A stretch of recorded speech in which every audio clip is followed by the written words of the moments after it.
Tracy Pleschourt. Is that correct? Tracy Pleschourt. Thanks for joining the Pain and Performance podcast.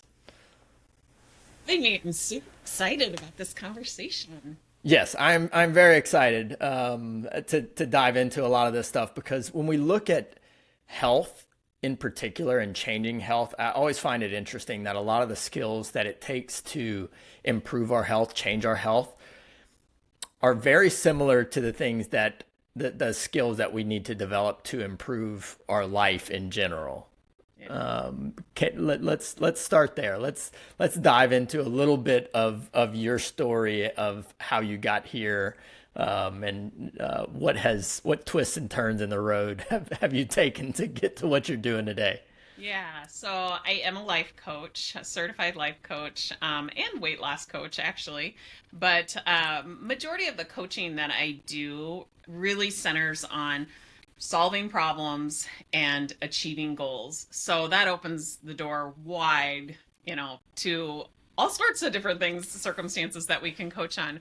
But yeah, the path that led me here is not probably the typical path that you see life coaches taking. I come out of the advertising industry, and it's a phenomenal industry to really kind of cut your teeth on, especially right out of college.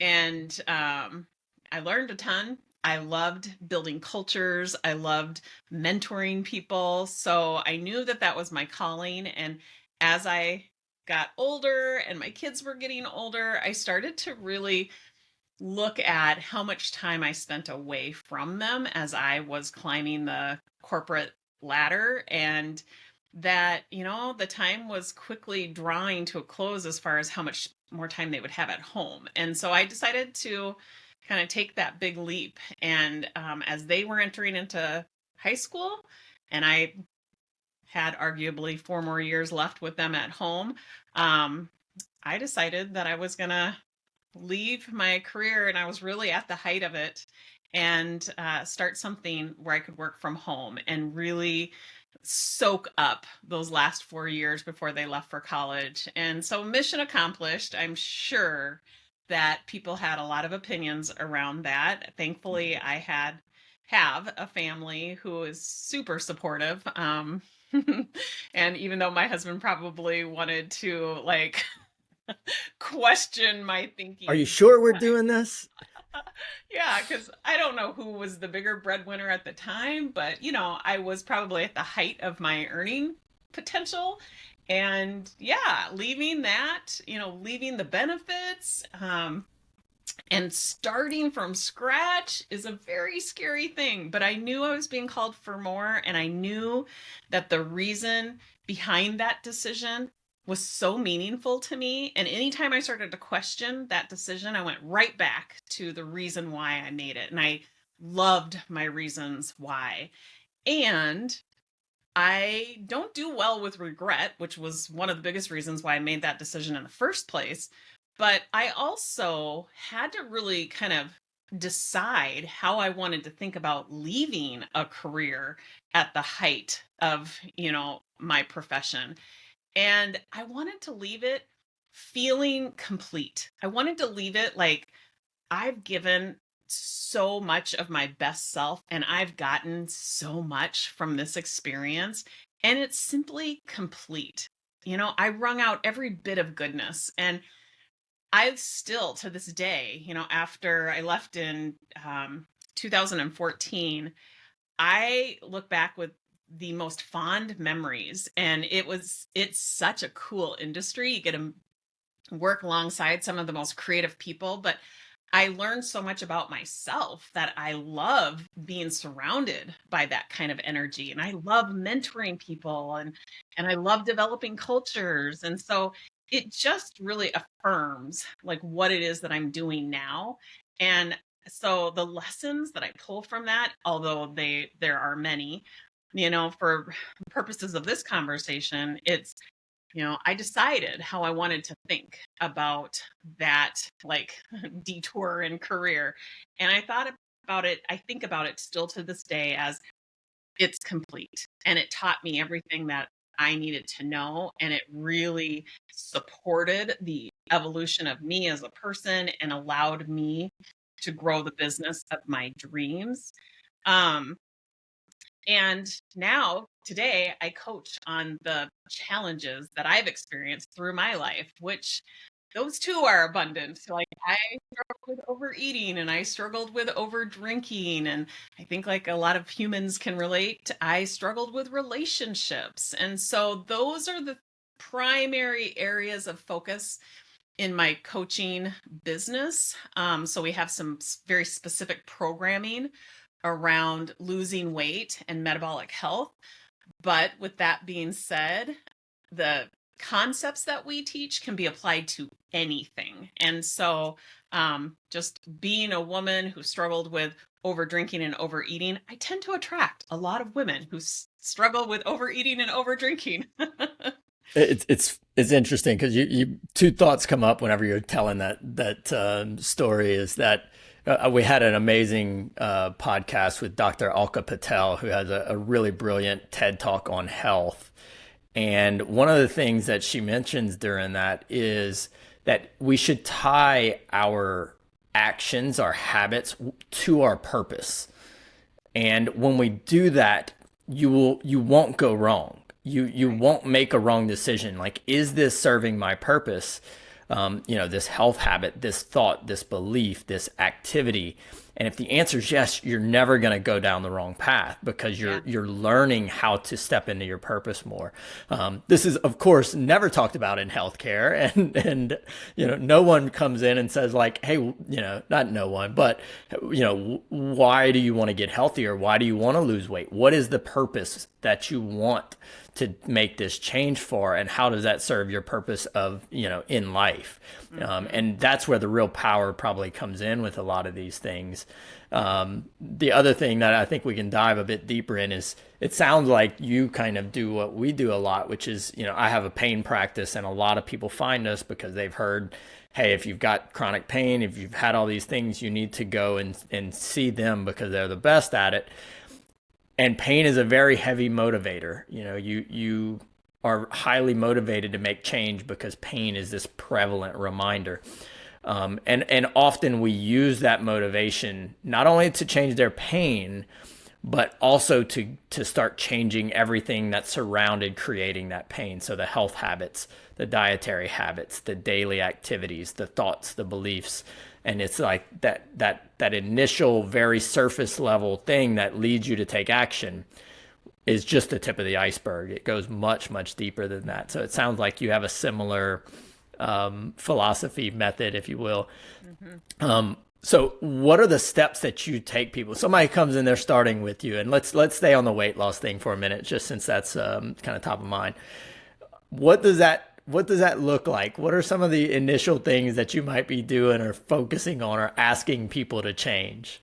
Yeah. So the first thing is changing their awareness around why they are getting the results that they're getting. Or another way to say that is why they're experiencing what it is that they're experiencing. So if they're overweight or they are unable to lose weight, why is that? And so I know that that's not the most exciting place to start, because most people are like, oh, no, no, no, no. Just tell me what to do so I can get a different result. I don't want to waste any more time right here. But, you're not wasting time if you're actually investigating why and how you got here, which I would say most people don't do. They're not looking through that lens. They're just knowing that they're here and they don't want to be here anymore. I hold their hand through discovering how and why they are here. And that is just simple science and math.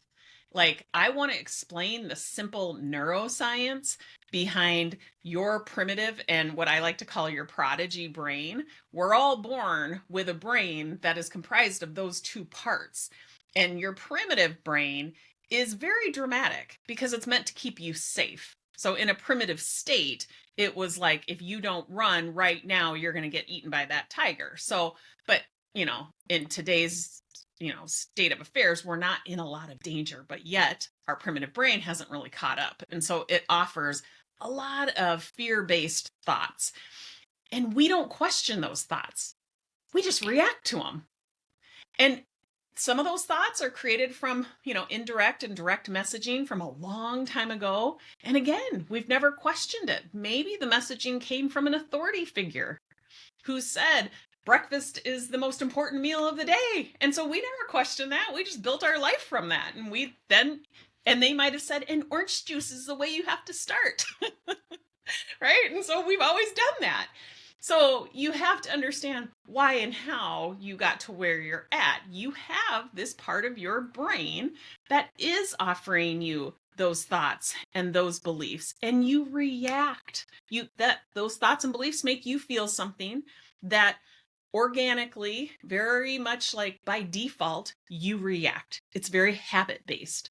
And then you will notice if you're doing what I like to call the mind math, if you're actually drawing this formula out, I have this thought, which makes me feel this way, which has me showing up doing these things.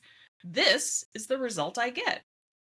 You can't argue that because it's your experience. And now your brain has evidence that, holy cow, I created that. That's not something outside of me creating that. I'm not victim to that. I actually created that.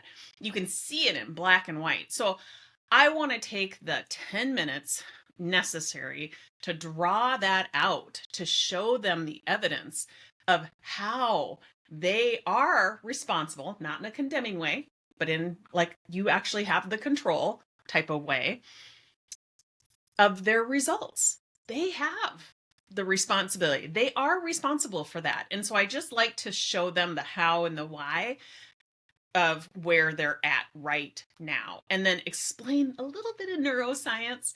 And we go deeper into that as time goes on, but that explanation most of the time relieves them of feeling broken, feeling like something is very wrong with them as a human being. And when you explain it in that way, I think for me, it makes me feel like, what? Like, I'm actually normal? Like, everybody has that part of their brain that they just react to? And the answer is yes. Without awareness of what's actually going on, yes, you react. That's all that's going on. And so then there is the other part of your brain, which I like to call your prodigy brain, your more extraordinary part of your brain. And that's a very intentional part of your brain. So the primitive is very unintentional, which results in unintentional experiences and results. So that would kind of be like your auto programming. Something happens, thought occurs, you respond. Yes. That might be those responses that you kind of look back and say, maybe I didn't like that as much that I responded that way. Yeah. Yeah. I like to use the words, like when we're talking about our primitive brain, I like to use the word react. And when we're talking about our prodigy brain, I like to use the word respond. One is more favorable than the other. And when you start doing the mind math, you will see very clearly how reactions often lead to net negative results. Responses often lead to the results that you're intentional about, that you would choose. But I personally, I'm super visual. My clients know I need frameworks to work my life from because I have this little peanut brain, and my brain is not a vault. My brain is a processor. So I like having frameworks in front of me to remind me, like earlier you were saying, it's all about like holistic health. Yeah, when I think of health, I think mental, emotional, physical, and metabolic. I'm not just thinking about, how healthy I look in the mirror, but that's a framework that comes to my mind when I'm trying to assess things. So yeah, the mind math really helps with that. Let's unpack that a little bit. You're working with people who have these previously installed thoughts or beliefs, and and you talked about it. The hard work is going back through that, right? Because it's not something that we're taught to do, that we necessarily enjoy doing, because a lot of time to unpack some of these, kind of patterns in ourselves, not all the time, but a lot of times it's some negative, memories, negative experiences that have been tied to these things that have created some of these beliefs and going back through those things is not necessarily the most fun thing to do, but you can't break a negative pattern or a negative belief without going to the source of it and how did that kind of get imprinted or installed. What are some examples of some of those things that you see in the early stages of doing that exercise? Yeah. So let's just use like the example of you're walking through the kitchen, the circumstances, there's a platter of cookies sitting there on the counter. And your primitive brain says, you better have one of those because it might not be there when you come back. Like I have to have that, right? And so the deeper rooted thought is if I don't eat it now, it might not be there or somebody might take it away from me, right? Like that is the fear-based thought if we're really trying to get to the root. Now, to your point, there was indirect or direct messaging that happened long time ago, where if you didn't eat it when the getting was good, it was gone. There was maybe some experience that you had that has really drove that belief home. Now, this is not probably a very like serious traumatic experience. But to your point, there are a lot of those traumatic experiences that have imprinted a belief in us. But that's not always the case. Sometimes it's a belief that has gone unquestioned. Is it really true that if I don't eat it right now, I'm never going to be able to have that cookie? No, that's not true. That's just dramatic thinking about that my primitive brain is offering up.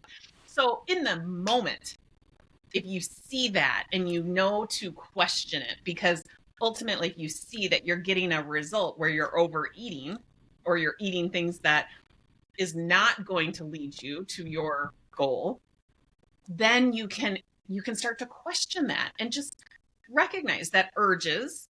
So the thought is what creates a feeling. If we're gonna kind of pull apart the mind math formula, you have a thought that generates a feeling.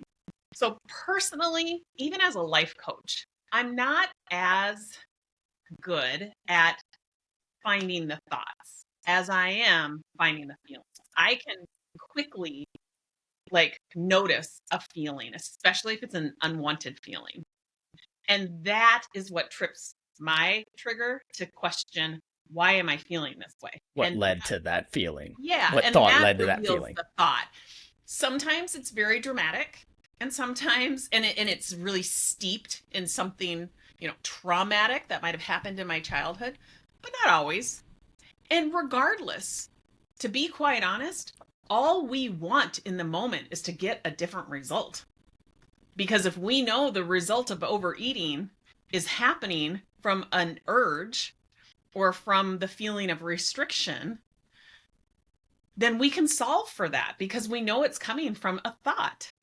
And we don't have to change the thought from, I can never have this to I can have this every single day. It doesn't have to be so like, it because I call that like toxic positivity. Like that is not helpful. That makes you feel really skeptical. But it's like, what do I want more? You can question it in that way. Is this going to get me ultimately what I want?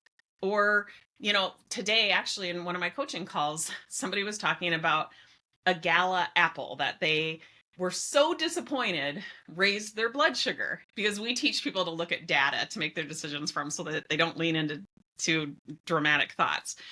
And she was like, I took my blood glucose and it was like 140. She's like, what the heck? It's an apple. And I'm like, okay, what the heck is an apple? And what are you making that mean? Because I really wanted to get to the thought that was creating the frustration. She's like, well, it's not on the plan or on the protocol, so I can't have it anymore. And that frustrates me. I can't have it because it's not on plan, makes me feel frustrated. And then how she shows up ends up creating a result that she doesn't like. She's not enjoying the experience. Tons of negative self-talk going on. She gives up probably looking at the data. She thinks, see, this data sucks. I'm not going to keep looking at this, right? And then she's not learning anything about herself.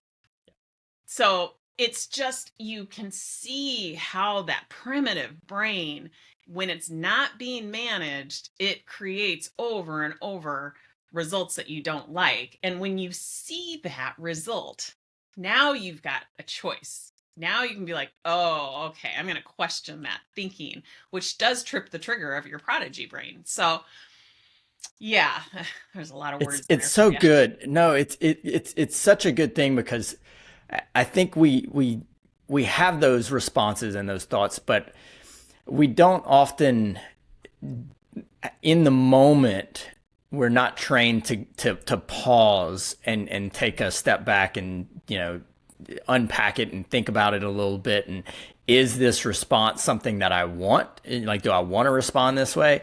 And also, is that response going to serve me? Because Mhm. I hear that all, like, almost the exact same thing that you just explained, that type. And a lot of this is from patients. A lot of this is from family. Yes, I'm talking to y'all.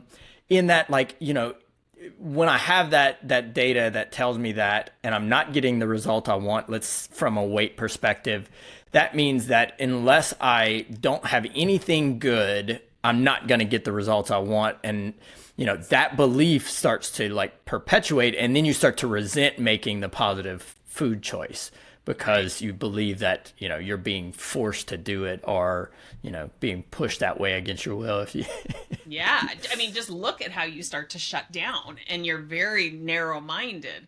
Whereas, with the Apple scenario, she's so shut down and she's not thinking at all in any sort of creative way. Whereas the reality is, what she would be learning from herself if maybe she tried to pair the apple with protein or fat, or she, changed the order of which she was eating it. All these things could very likely change her insulin response, or her glycemic response to it.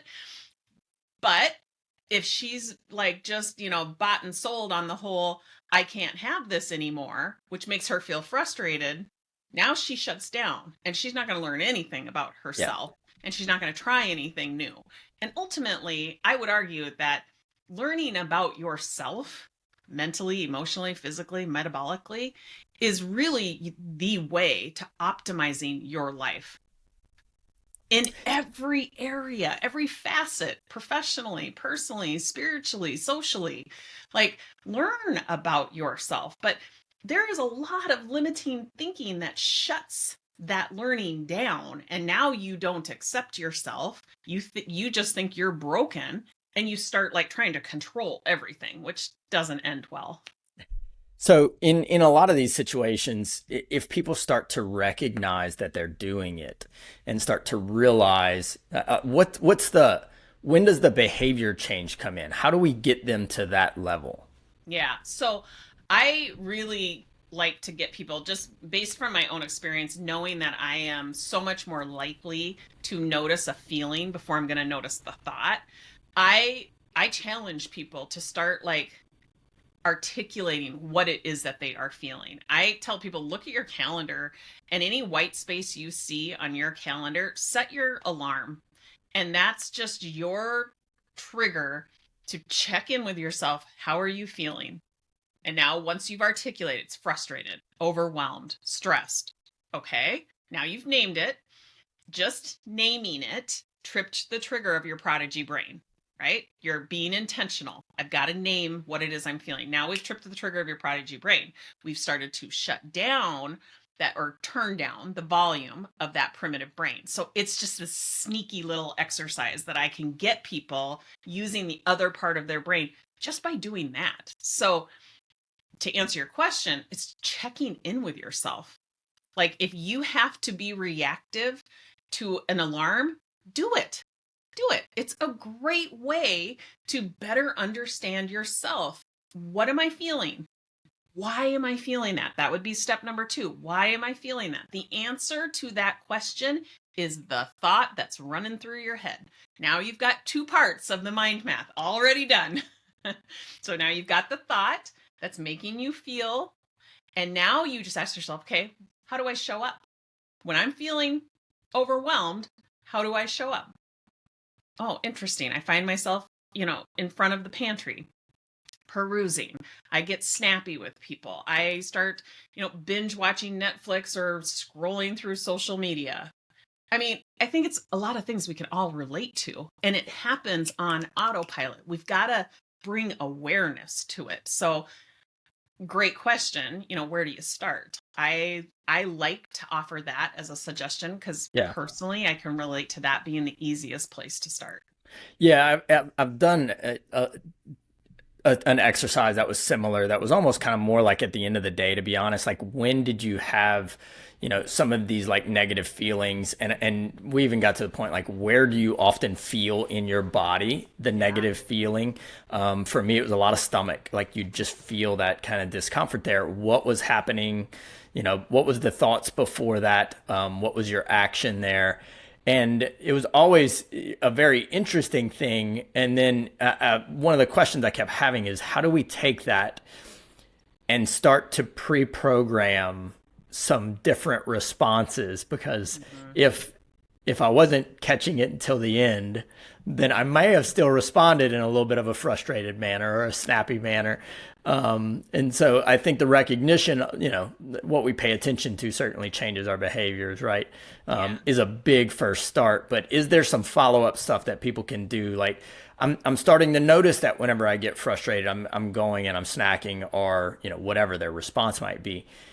Can I expedite the change process? Oh, for sure. Yeah. So noticing patterns is huge. And I would say if you want to quickly start seeing some patterns, do like a brain dump every single morning. What are you thinking? Or, what are you feeling and why? And just like let yourself free write. It's nothing that needs to be edited. It's not a diary. I wouldn't even call it a journal. Like, if somebody else was to read it, it probably wouldn't make a lot of sense, but you could start to see some patterns in the way that you're thinking.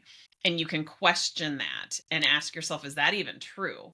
It's probably not. It's very dramatic. It's, your primitive brain wants to fight to be right. So it really wants you to believe this. But if you could ask yourself, like, what else could be true about the circumstance of today? Like, for me, I'm laying in bed every morning and I feel anxious every single morning because I wake up thinking I have so much to do. Right. And so now I don't have to come into my office and like do the brain dump because I know what's going on. But I do still question myself, is that really true? Why is that a problem? So I can strip away the drama to get to the data, to get to the facts. And there's where I can really kind of start like living my life from. Yeah. Get rid of the drama. Like, that's step number one. Get rid of the drama. Notice where you've got a lot of adjectives, a lot of adverbs in those sentences that are running through your head. Strip that away. Get to the facts. Ask yourself, how do I want to feel about the circumstance of today? If you find yourself constantly going to like rainbows and unicorns, let's like let's pull that back a little bit. Maybe I just want to feel neutral. Maybe I just want to feel satisfied, right? Okay. What would I have to be thinking about my day today just to feel neutral? Like, I'm equipped. I have everything I need. If everything doesn't get done, I'm human. Like, there's a lot of places you can start. And then I literally write that thought down. And every time I look at my to-do list, that thought is at the top of it so I can practice it. Because without intention, you guys, your primitive brain is in charge and it will run away with the show and you will feel overwhelmed. You gotta do things to create an environment of intention. And it will become habit eventually, but you need practice. Like, there is no silver bullet. You gotta roll up your sleeves and do the work, but I promise you it's not as hard as most people think. Yeah, you get put in the reps. It's almost like our primitive brain is like the dramatic teenager that Hmm. really wants to be heard and wants to be the attention hog, if you will. And if we let it, it will make sure that it gets an abundance of your focus and response.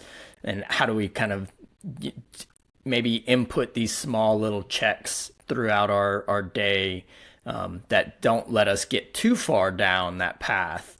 Yeah. And your brain loves evidence. So it's going to create beliefs from evidence. And so that's where the mind math comes in. When you can see it in black and white, how your primitive brain is creating results that you don't like, now you've got evidence.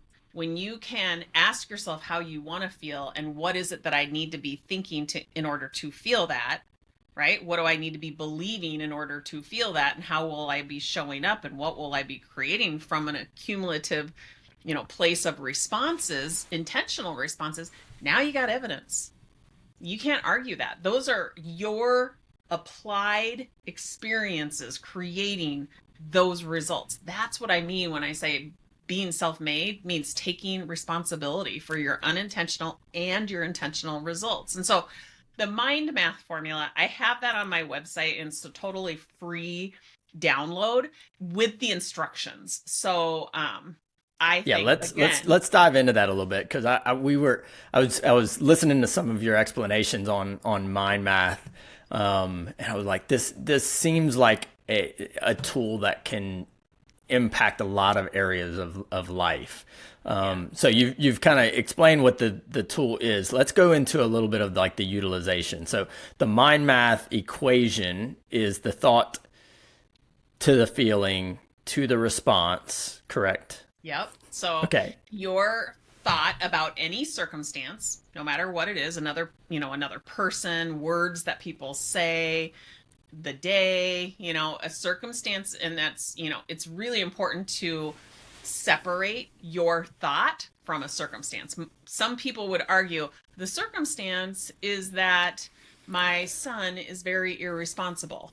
No, the circumstance is your son. You're having a thought that he's irresponsible, right? So that's step number one is let's separate the drama from the what is, right? So Yeah. the story from the circumstance, from the fact. So you want to be very clear on what your thought is about that circumstance. That thought generates an emotion, a feeling, a vibration that runs through your body.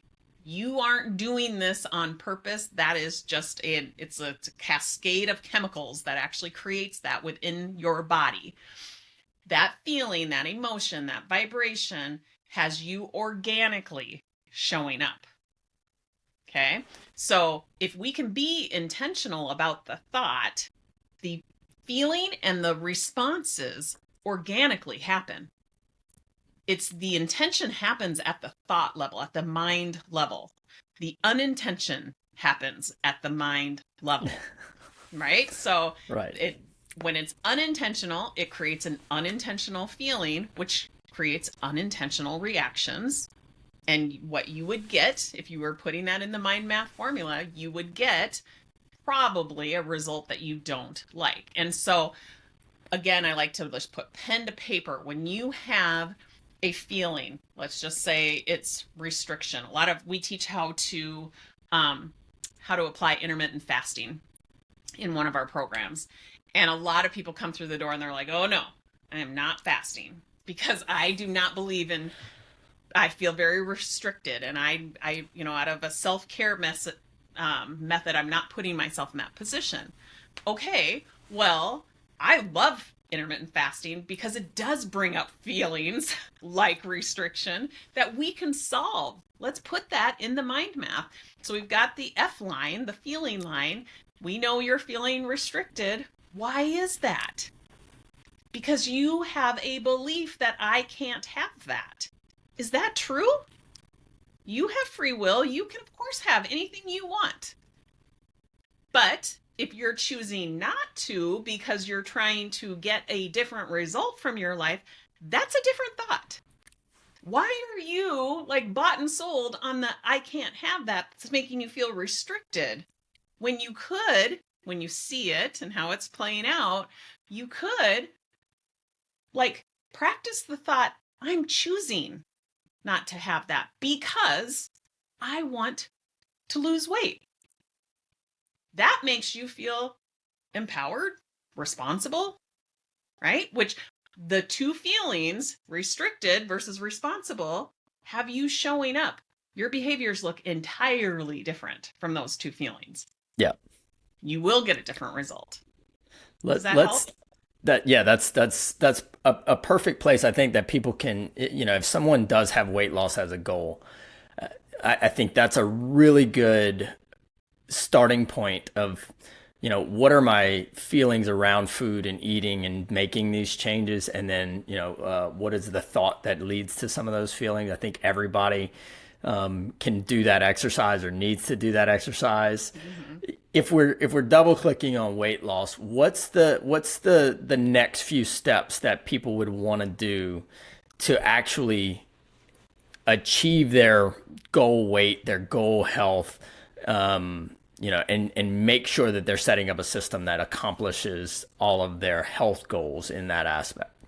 Yeah. So this probably won't surprise you, but I have yet another framework that I like to fall back on. And it's SELF. So at Self Made You, we teach you how to understand the SELF, how to understand yourself. The S is solving the mind math. So that's what we've spent a lot of time talking about today. Solving the mind math, understanding that you've got the primitive and the prodigy part of your brain. Okay. That's the S. The E is eating foods that fuel you.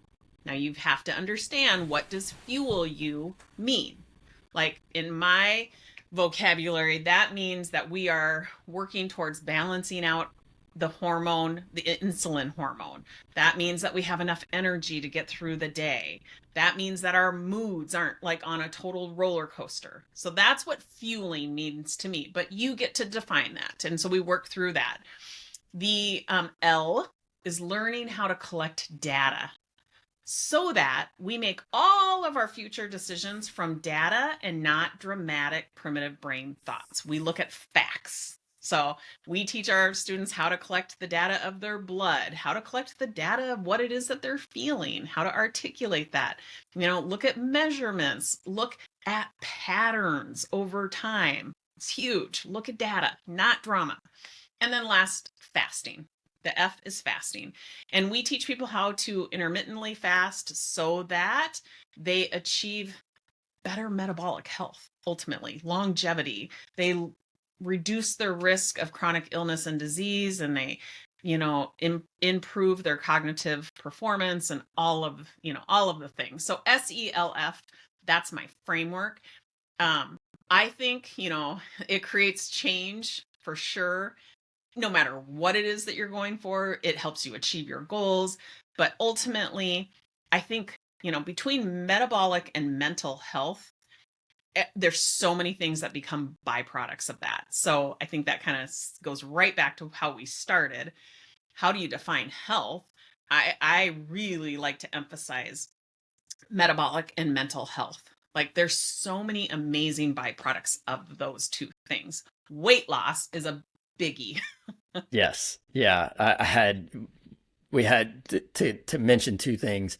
An amazing podcast with Dr. Joseph Anton, the CEO of L Nutra, that does the fasting mimicking diet. And we got a lot into the research behind what's actually happening in your body that changes your metabolic health, your risk profile, how your body functions whenever you go into some of these deeper mechanisms, and what starts to change. And every time you hear it, you get a bit excited and you're like, it's almost time for me to do another fasting mimicking diet.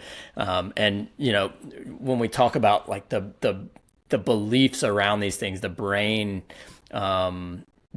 input, that we know 100% that what you believe about what you're doing changes the results to a degree. What you believe about what you're eating changes how your body responds to those nutrients in the food that you're putting in. So to skip over that part, which happens all the time, means that you're not getting the same results that you could get. You're not getting as good of results just by addressing that, doing the same exact action. So I love that kind of self analogy. It's so good because it checks a lot of these boxes. Yeah.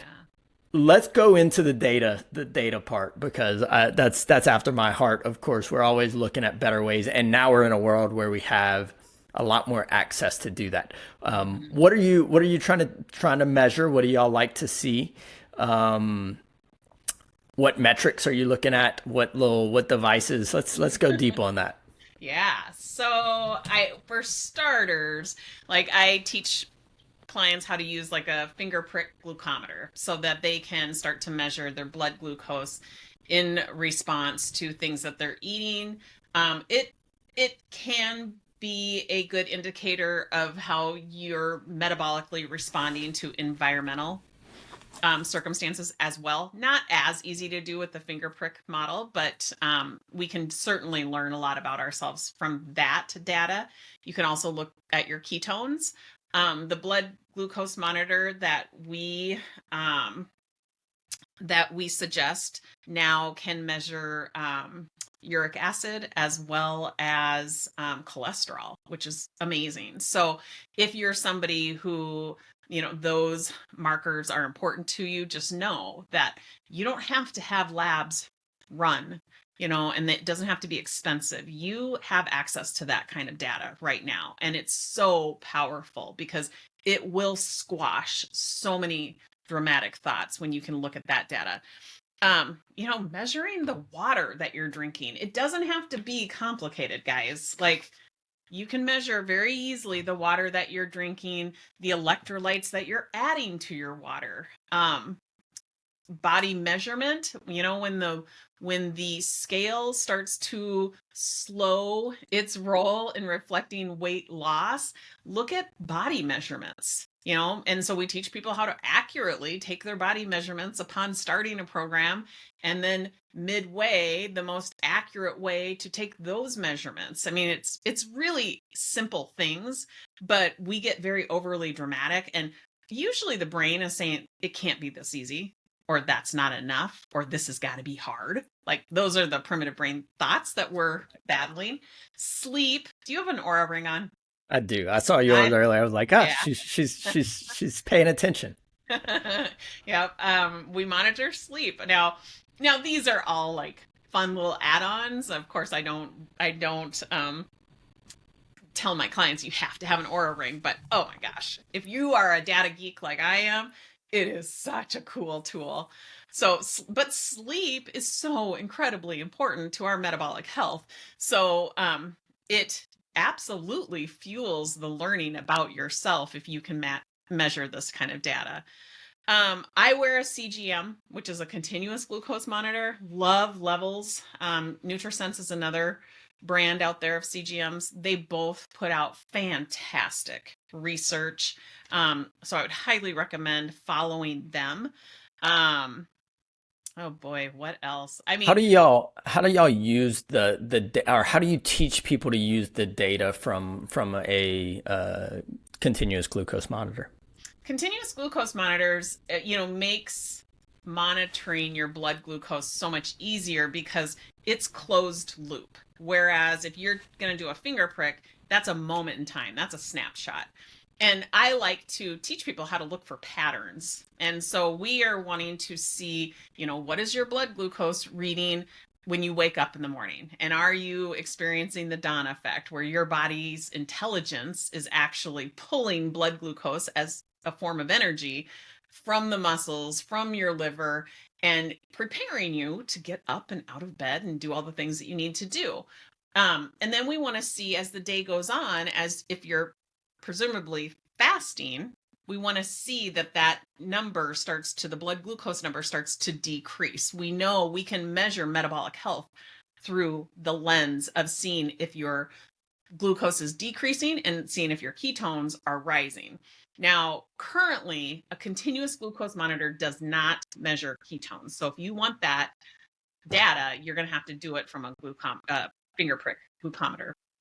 But what I love about the CGM is that it's closed loop. So it is showing me, and if you're using an app like Levels, what they provide, because they take that data and then they interpret it, or they translate it for you, and they give you beautiful graphs and things like that. So you can see very clearly, like when you're in a stressful situation, how your blood glucose has a response to stress, which is fascinating, how it responds while you're sleeping. Um, you might think, a lot of people would deduct that if they eat ice cream, they're going to have these huge blood glucose spikes. Some people find that it's actually a lot lower than what you would expect because it's, combined with the sugar is also combined with protein and a fat. And so a lot of people don't have the same kind of reaction. I know I was pleasantly surprised. I love the gamification of these things because it gives you a way of like playing with some of the different activities that you're doing. And me and one of my patients were talking about it. There was a research article that came out that I forget exactly how they termed it. It was like a calf push up was the term they used. Basically, people were coming up on their heels, in a sitting position. And they were only coming up like 2 or 3 inches. It wasn't a full calf raise, if you will. They were just sitting there and kind of pumping their feet up and down. And they had these people running a continuous glucose monitor while they were eating and doing this. The people were doing a lot. It was like 4 hours of calf pumps a day, but it's just basically sitting and they were going, into this mindless calf pump kind of activity. And what they found was that across the board, when they did that, they got a much lower spike in glucose, all things being equal, eating the same thing that they ate the week before while they were tracking it. But now they're doing this little calf pump activity that changed their body's response to the food that they were eating.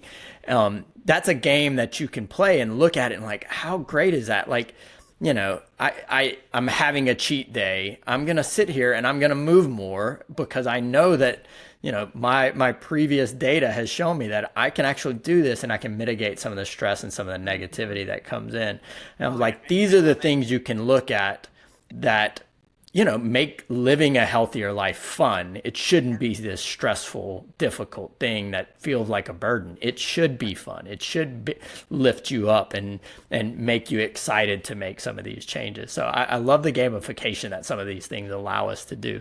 Yeah, me too. Me too. And you learn so much about yourself. So I would say my old primitive brain loves to remind me of how broken I am. Like, oh my gosh, how could I have let that happen? Or if I have a crazy blood glucose spike, or, I went to the movies and ate popcorn and in retrospect, see the spike. I also now have considered, isn't that fascinating? Isn't that interesting? It's like, that is so interesting to see that data, see how my body metabolizes that. And how different it would be if I would have eaten the popcorn after a high fat, or like a big salad, something like that. You pair it and you'll get a different response. Or had I had apple cider vinegar before going to the movie and eating popcorn, even that brings down your blood glucose response. So that's really interesting. Going for a walk immediately after eating something, now your muscles are taking up the blood glucose. And so that is a super helpful little hack if you're somebody that wants to mitigate the blood glucose response. So yeah, I'm all about that too. I like it. We do a 6 on 1 off. I know that's controversial these days, but we have a day where we kind of lighten up all of our kind of eating and dietary rules, and it's always fun to kind of go back and do some detective work on what things could change the response. And it's instead of it being a negative thing, I had this glucose spike. It's like, well, was that bigger than the one last week? Did I do something that changed it? It adds a little detective work to it that gives you actionable information, which is what we're hoping for with some of these things, stuff that can change your health. I'm going to shift gears on you a little bit because another big thing that I thought of whenever I was digging into some of your content and some of your information is that I think there's 2 parts that I thought this would really be helpful for. I think weight loss is one because so much of that is tied to what we're thinking about food and stuff. Another one that I thought that I'd like to hear you talk about a little bit is confidence and like the kind of negative image around ourselves or around our achievement, especially it's this Imposter syndrome is across the board, but I do hear of it more from women. And I felt like some of your content had to be used in some of that at some point in time. Do you have anything on that? Yeah, I think that, well, imposter syndrome, boy, does that like run rampant. A lot of the men and women that I Yep. coach really struggle with that and the primitive brain thoughts around like, who do you think you are? Or, your credibility, or maybe I don't have the right degree or the right certification, right? If you understand again the primitive and prodigy brain and how that primitive brain is often providing you, unasked, it's offering up these negative fear-based thoughts that sound like, who do you think you are? You can, just with that basic understanding, you can just label it as your primitive brain and shelf it, and notice that that is a very human response, a very human reaction. That primitive brain, there's nothing has gone wrong because you're having that thought. It's just that if you start letting that play out and you start reacting from that, which would look like holding back or maybe sabotaging your results because you are listening to that primitive brain, that's where you want to interfere. That's where you want to interrupt. Like, you don't want to continue to create results that are not, you know, optimal. And so, again, I really think that putting, if you are, feeling skeptical, if you're feeling inadequate, if you got to ask yourself, why? Is it because, I'm thinking that I'm not qualified?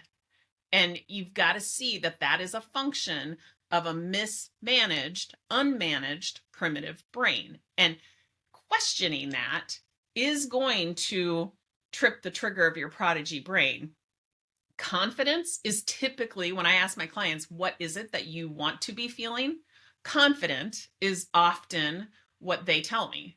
Okay, well, what would you have to be believing to feel confident? Let's talk about that. In what scenarios, under what circumstances have you felt confident before? Let's talk about that. Confidence, I think, is you kind of sidestep your way into confidence. Confidence is not like I wake up tomorrow morning feeling confident. It is like you sidestep, and I would say it starts with courage. It starts with the courage to look at your brain, see how your brain offers you these primitive thoughts that has you feeling inadequate. Like, that takes courage, you guys. Then you open yourself up, you kind of increase your capacity so you can start to ask yourself, like, what's true? Let's separate the drama from the facts. Like, let's increase the capacity to be able to see that. And then you go into like capability and you start to notice your capability. Like, here's what's actually true. I'm highly capable and in these areas. Now, all of those questions take intention, which Yeah. is coming from your prodigy brain. So this tool, the mind math tool, can be applied under any circumstance. And I would say it is most effective in your professional life if you are experiencing any level of inadequacy, and you are seeing where you're self-sabotaging, or you've got that imposter syndrome showing up. It is all due to your primitive brain. And it's, instead of just taking my word for it and saying it's all due to your primitive brain, put it in the mind math formula so you can see your experience play out. That's how you create the evidence and the belief that that's true.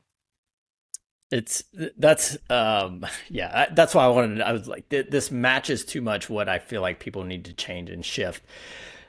Let's structure this. So you talked about a couple of things that people can put in.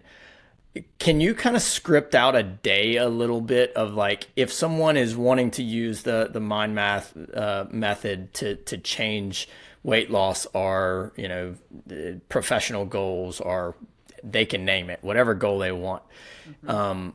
Can you sketch out a day for us of what that might look like? You talked about waking up and like kind of doing the little brain dump, Yeah. journaling. Yeah, a really great way to use the mind math tool, especially if you know what you want to create, you can reverse architect. So you would just, in the equals line, you'd put what it is that you want to create. So let's say I want to get, um, I want to be able to follow my protocol or my eating plan, and I want to get in one, a workout today. That's the result that you're trying to achieve. Okay, now what are the responses that I would intentionally have to create? Like, what is it that I'm going to? So you're just basically reverse architecting a playbook that you're going to follow. And the key points to note, because most people know what to do, right? We all have been the subjects of, the recipient of a checklist. We all know that. So that's easy to fill in on the intentional, like, mind math model. But here's what we don't look at: how would I need to be feeling in order to organically show up doing those things? That's what we don't ever consider. And that is the clincher. That is what's going to solve or create the result that you want. It's going to solve the problem, or it's going to create the result that you want. Is, what would I have to be feeling to actually plan, on my calendar, what it is that I'm going to eat? Or what would I have to be feeling to actually plan where that workout's going to hit in my calendar? Like, is it equipped? Is it confident? Is it capable? Is it, and okay, once I've identified that, what is it that I'd have to be believing? Does that make sense? So That that's just a hack of another way to use that mind math formula. So I guess, let me put it this way. The mind math formula serves two purposes. It serves the first purpose of awareness. Awareness around what results you're getting unintentionally. And then the second part of it is it creates a roadmap for creating exactly what you want from your life. It's so good. It reminds me of a tool I teach. I've talked about it quite a few times on here. The backcasting idea of. Have you heard of that? Are you familiar with No? that? So backcasting is basically where it's kind of the opposite of forecasting. So we would set ourselves in the future having achieved our goals. So Mm. what outcome do I want? And then we would look backwards and we would backcast and say, initially, what activities did I do? What habits, what thoughts, what feelings did I have that allowed me to achieve my goal? And we would kind of jot those. That's the roadmap, a little bit of what you're talking about. But then the most important part is we flip it over. Then we go to the negative side of, okay, now I'm in my future. I did not achieve my goal. What thoughts or feelings was I having that prevented me? And I haven't thought about the thoughts and feelings. I'm throwing that in right now. But normally we're like, what things stopped me from achieving my goal? But I think I will absolutely be meshing these together now. What did I not anticipate that stopped me from achieving my goal?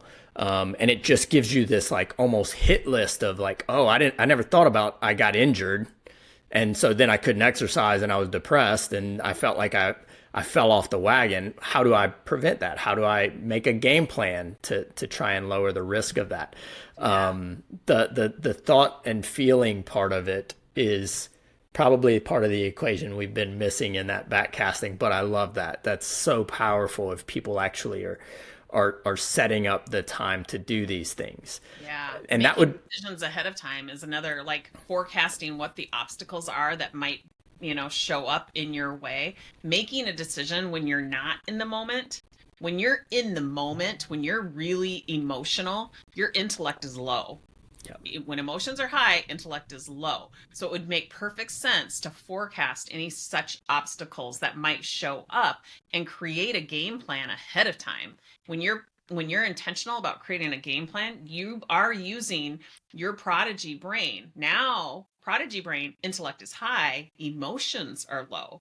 Much better place to be making a game plan from. So, yeah, that backcasting and like, forecasting any obstacles, I setting it up in that way. Again, just talking about a little bit of neuroscience, and you know, there's nothing wrong with the fact that emotions can be high. You just don't want to be reacting from that because we know what that creates. Yeah, we think of it in sports and we just don't do it in life. Like in Yeah. sports, we're not going to trust that in the moment I'm going to be able to think and respond accordingly. No, we drill it and practice it and drill Yep. it and practice it so that we're like, I don't care what I'm thinking in that moment. My neurology is going to snap to what I've been teaching it to do. And yet we don't take that and move that into the most important thing, our own health and our own life. Yeah. I love it. That's so good. What are, if you have a couple other ones, what are a couple other like easy strategies people can implement that'll change some of their outcomes or help them kind of achieve goals easier? Yeah, I really like, so many people are like, man, the day gets away from me and everything that I'm doing is in retrospect. And how do I slow my roll? Like, how do I slow down? And again, I gave you the one about like looking at your calendar, just finding, ahead of time, finding that white space and setting an alarm to schedule a trigger of how am I feeling and why. Deep breathing exercises. That doesn't have to take very long, but that's a good one. Like really engaging your senses. So listening, like what's the closest sound that you can hear? Start a timer for 30 seconds and really focus in on the closest sound that you can hear. And it will become your breathing, which is interesting. And you'll notice how much your mind will start to wander. Just bring it back. And then start to notice the furthest away sound that you can hear. It's fascinating. But that's stimulating the self command, intentionality, right? So that's stimulating your prodigy brain. You can just rub your fingers together and feel the ridges of your fingers. Like it takes intention to do that. Wiggle your toes, see if you can find all your toes. That too takes intention. So those are some really good, like tactical actions that trip the trigger of your prodigy brain without being triggered. It is your primitive brain that just runs on default and really carries the show. And then you find yourself day after day going, retrospectively, I'm not liking what I'm seeing. Right. And so we've got to like figure out, okay, so tactically, how do we actionably slow our roll to trip that trigger of our prodigy brain? Those are some really great exercises and so simple. Yeah, those are great. It's so interesting because I listen to you talk about that, and a lot of this, like, I want people to know that they can take action to improve their life and their health.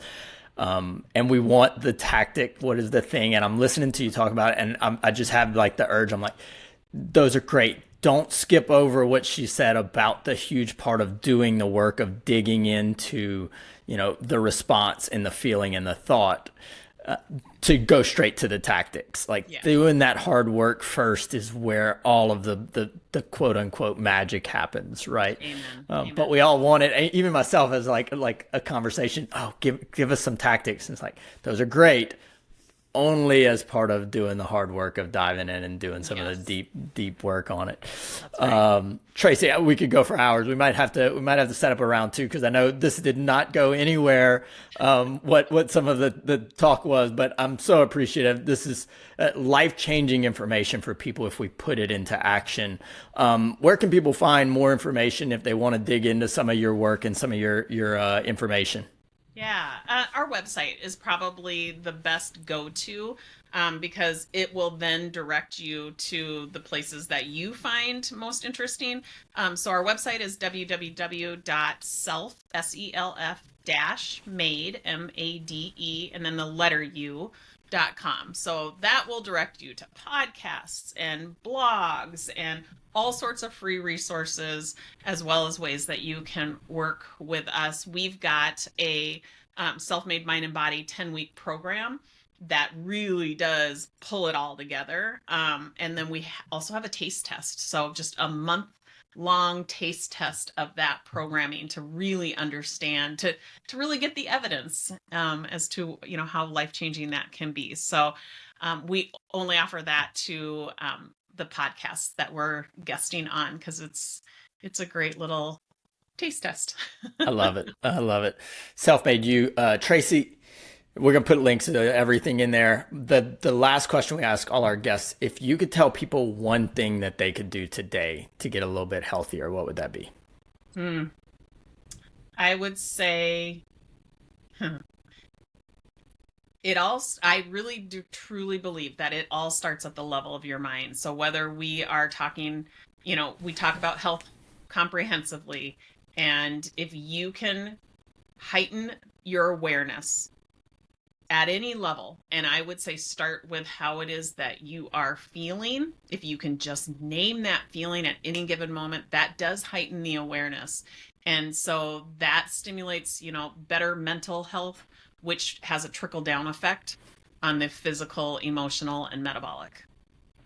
Brilliant. I love it. Tracy, thank you so much for coming on. Keep doing what you're doing. Y'all are impacting so many people and improving people's health, improving people's lives. So we really appreciate you putting that out and taking the time to come and help our listeners and explain. But keep doing everything you're doing. I love it. Thank you so Thank you. much.